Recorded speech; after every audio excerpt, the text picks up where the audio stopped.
Hello and welcome.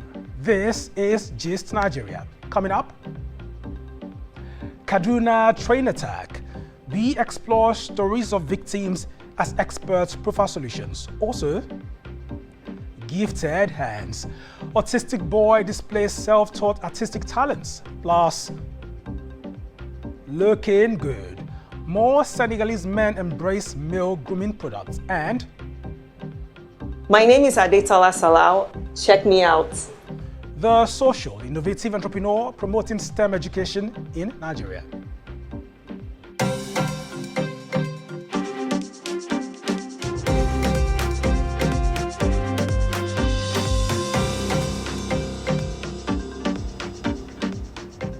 Welcome to Gist Nigeria, brought to you by the BBC and Channels Television. And of course, on the program, we look at all the stories making the rounds online. I am Wale Fakilia. It's fantastic to be back. We start this program on a sober reflection. Last Monday, Nigerians were shocked by the news of armed insurgents using explosives to immobilize a passenger train traveling from Abuja to Kaduna, opening fire and abducting some passengers. The incident was one among many security challenges plaguing the country in the last few months. As of today, more than 100 passengers on the train are reportedly still unaccounted for. So, what is the experience of the survivors of the attack? What do we need to do to address the lingering insecurity in Nigeria? Gist Nigeria's Aneta Felix has been finding out. They were shooting the train. After some minutes, they break the door. Fatima Shuaibu, a Year 1 student of the College of Education Kafanchan in Kaduna, was attending a friend's wedding last weekend in Abuja.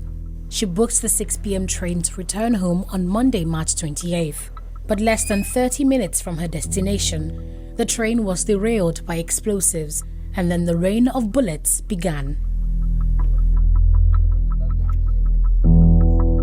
Fatima sustained internal injuries and was admitted into the hospital twice.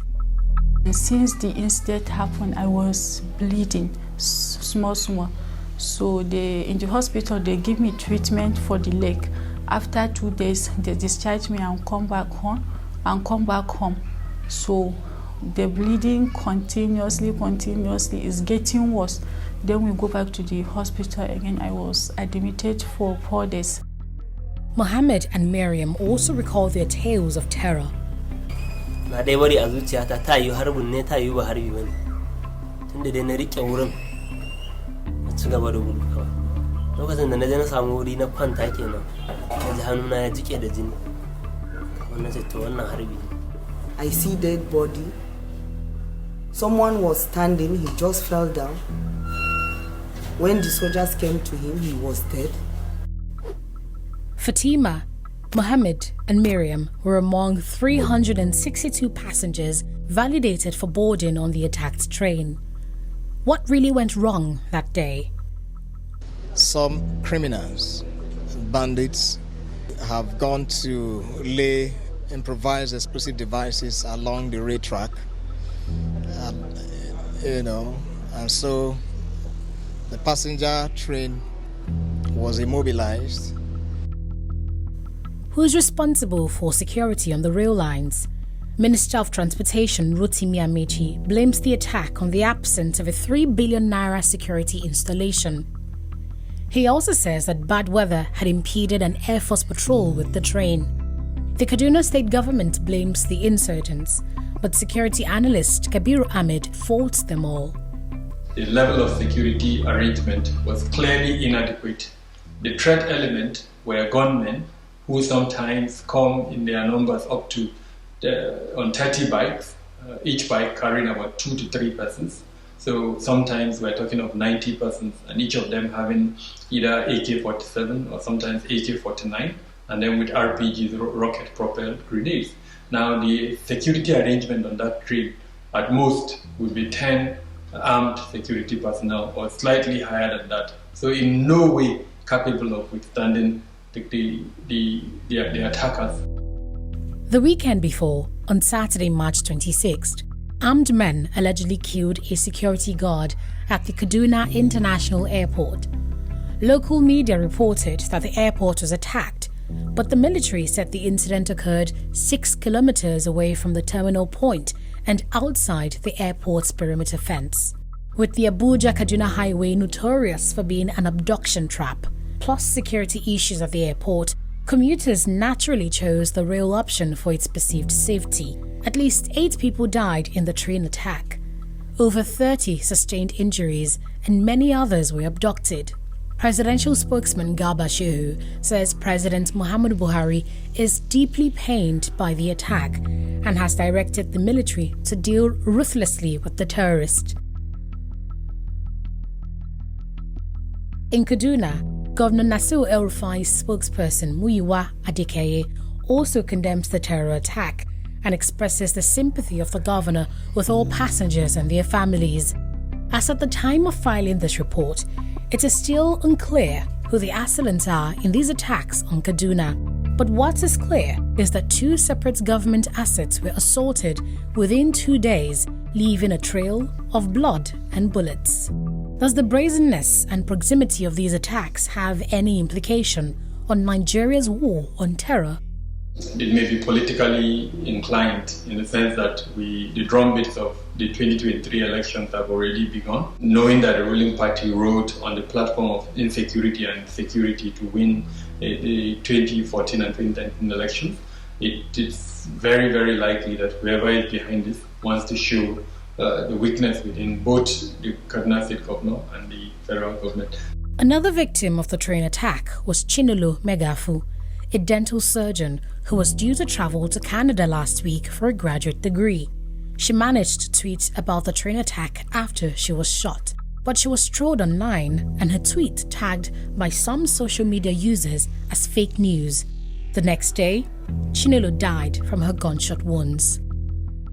As Nigerians, we have seen so many violence around us, and those violence that we see every day had made us to become emotionally numb. And so when Chinelo tweeted what she tweeted, say just one gunshot, and we have seen plenty gunshots, so people do not take it serious. And the first people who responded, if they had responded positively, other people would have probably followed suit. The death of Chinelo and others like her and the train attack underpin how dire security has been across the country. Legislators in the House of Representatives have been sitting to discuss the attack. If our roads are not safe, if our rails are not safe, and if our airport, which is the beginning point of our airways, are not safe, Mr. Speaker, then it calls for us to suspend everything political to begin to address the critical needs of Nigerians. Managing Director of the Nigeria Railway Corporation says the kidnappers have contacted families of abducted persons for ransom. So what measures need to be in place to rescue and compensate victims and prevent a reoccurrence? We employ villagers Like local vigilante. Exactly. Then we will get the army too and police involved. We'll give them vehicle to the patrol. Air Force don't agree with us. They will the patrol follow the train. The Nigerian army will make sure they will arrest the people who do this with police, and we will go court to go prosecute them. We need to improve accountability and responsibility within the public service space. We expect government to provide 100% medical support, medical attention, and then provide probably some food items and probably some kind of a little resources that the family can take care of themselves for some time. President Muhammadu Buhari inaugurated the Abuja-Kaduna rail line on July 26, 2016, at a construction cost of $876 million. Minister of Transportation Rotimi Amechi says it will cost the government over 3 billion naira to repair the damage. Meanwhile, Nigerians seeking passage between Abuja and Kaduna are back on the risky roads. Many of them say their faith for safety is withdrawn from the government and put squarely in their God.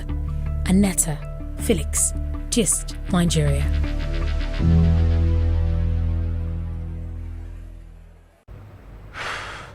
Hopefully those still in captivity regain freedom as soon as possible. Now, what you make of the state of security in Nigeria? Do let us know on our Twitter handle @GistNigeriaTV. Would love to hear from you.